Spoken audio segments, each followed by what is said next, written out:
Dive into Be in Deep, understanding the phrase. Hello, language enthusiasts.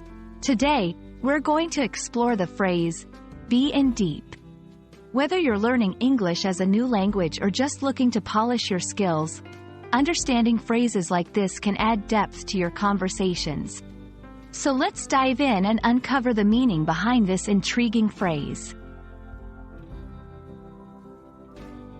When someone says they are in deep, they're usually not talking about swimming pools or oceans.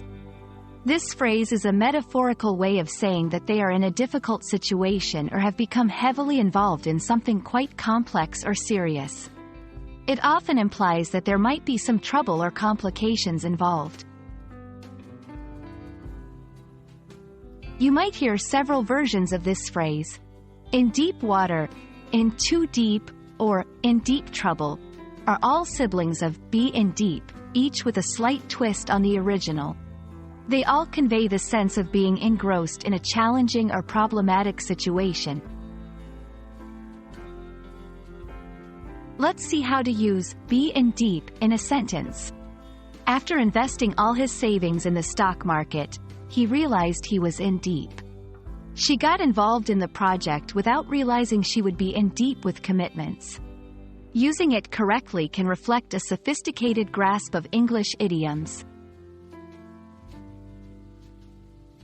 This phrase is versatile and can be used in various contexts: personal, professional, and even academic. But it's key to use it in situations that are truly complex or difficult, not just mildly inconvenient.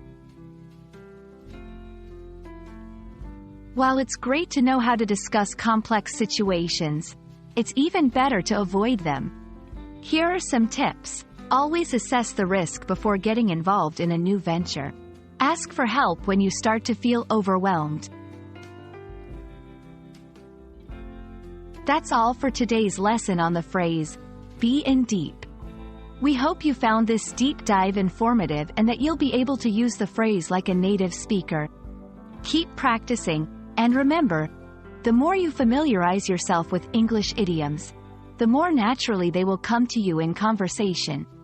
Thanks for watching, and see you in our next video.